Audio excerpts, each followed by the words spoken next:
नमस्कार, वंदे मातरम। मैं जतिन बग्गा गुरुकुल समाचार की ओर से आचार्य श्री कमलकांत जी का शिष्य।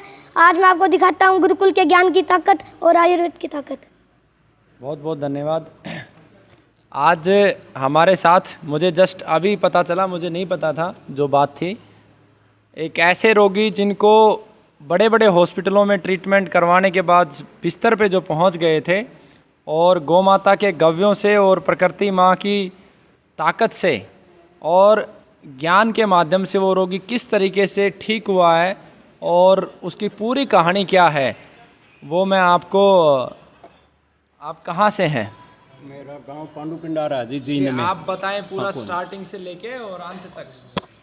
मैं जींद पांडू पिंडारा का रहने वाला हूँ, पेशे से अध्यापक हूँ। सभी भाइयों का, यहाँ आने वालों का हृदय से सम्मान करता हूँ और आचार्य जी का आभार व्यक्त करता हूँ कि ये समाज के लिए इतने समर्पण भाव से काम कर रहे हैं। धन्यवाद करता हूँ मैं गुरुकुल के स्टाफ का भी, जो अहरनिश सेवा करते हुए समाज की सेवा के अंदर सेवारत हैं। साथियों, मेरी धर्मपत्नी कैंसर ग्रस्त है और कैंसर भी साधारण जगह पे नहीं, ब्रेन कैंसर, और उसकी भी अवस्था चौथी अवस्था के अंदर जिस टाइम हमारे को पता चला, हम उसको उसी टाइम दिल्ली के बहुत बड़े हॉस्पिटल बालाजी कैंसर इंस्टीट्यूट के अंदर ले गए। उन्होंने ऑपरेशन कर दिया। 5 दिन तक आईसीयू में रही, 7 दिन तक वार्ड में रही, फिर छुट्टी दे दी।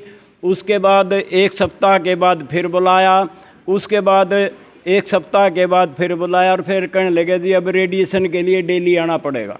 मैंने कहा डॉक्टर साहब, एक तो ये एजिटेशन का टाइम चल रहा है, दूसरे दिल्ली की सड़कें सारी जाम हैं, टूटी फूटी, हमारे को दाएं बाएं से इधर उधर तो होकर के आना पड़ता है और मरीज को साथ में लेकर के हम डेली नहीं आ सकते।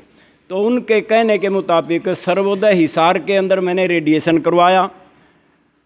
30 दिन तक उन्होंने जो है हमारे को वहाँ बुलाया। 30 दिन तक रेडिएशन करने के बाद छुट्टी दे दी। 1 महीने के बाद उसको पैरालिसिस हो गया।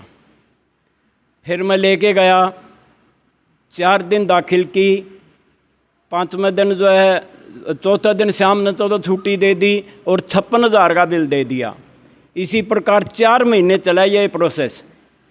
चौथे महीने मैंने उनसे कहा डॉक्टर साहब, मैं एक साधारण अध्यापक हूँ और इतना मतलब मैं पे नहीं कर सकता, हर महीने 50-60 हज़ार रुपया कहाँ से लाऊंगा।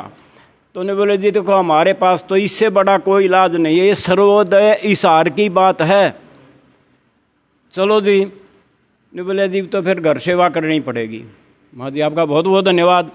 फिर मेरा बेटा और मैं थे दोनों, मैं कहा भाई चला तो रहे हैं। फिर हम जिंदल में ले गए। जिंदल वाला ने जी यही बात कही, अब जो ये इलाज आप लेने लग रहे हो, इससे बड़ा हिंदुस्तान में कोई इलाज नहीं और हमारे पास भी नहीं है। छोटे में बताऊंगा, हम अपना ले करके ना आगे घर भाई।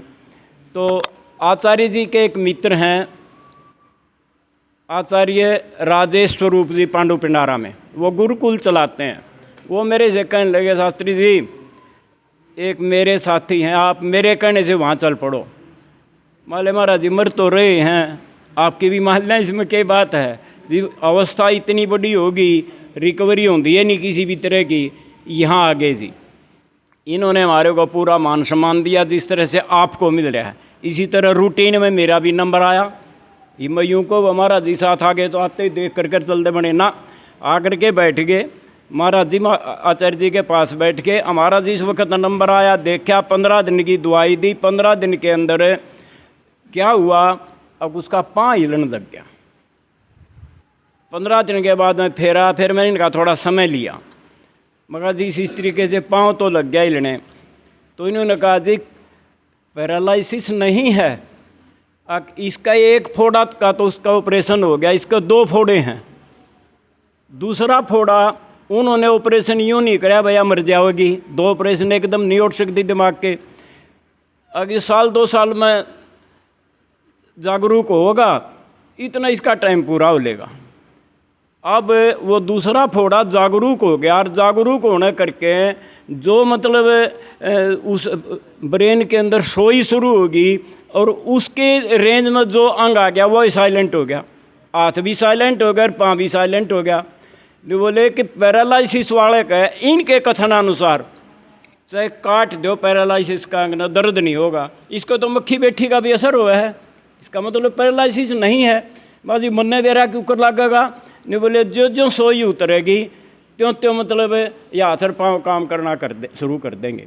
पाँव ने तो 15 दिन में कर दिया था, तो 2.5 महीने तक हाथ ने काम नहीं किया, और 3 महीने भाइयों दिन और रात उस औरत ने मतलब सुख की सांस नहीं ना लीर ना लेने दी। 3 महीने लगातार रोई है, उसका पेन इतनी ज़्यादा थी।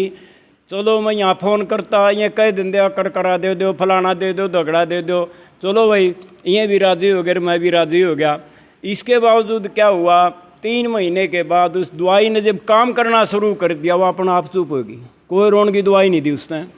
ये फिर हाथ वाली बात जब आई, मगा जी हाथ में पेन है, रूठदा को नहीं, वो यूँ रखा करती।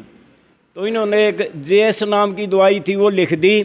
अब मित्रों वो हाथ ने यूँ पकड़ कर यहाँ तक ले जावा है और कोई पेन नहीं। आज जिस तरह से मैं दवाई लेने के लिए आया हूँ, तो आज तो मैंने यह बात करनी थी, मगा जी और तो सारी ठीक हैं, दवाई आपकी ठीक काम करिए, लेकिन हाथ काम नहीं कर रहा। इसके साथ में गले में प्रॉब्लम है, बोलती कुछ है सुनता कुछ है।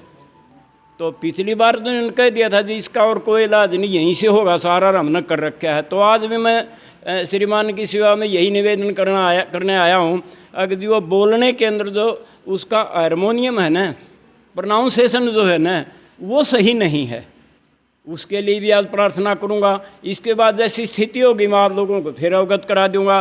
तो भाइयों मेरा कहना ये है, क्योंकि आप दूर दूर से आ रहे, सबको जाने की भी जल्दी है, कि जो आदमी विश्वास निष्ठा और प्यार के साथ यहाँ दवाई लेगा, मैं प्रभु को साक्षी मान करके कहता हूँ कि स्वयं भुगत होगी, इसलिए प्रभु को साक्षी ले रहा हूँ, 100% सही होगा। धन्यवाद मित्रों, आपने मेरे को सुना।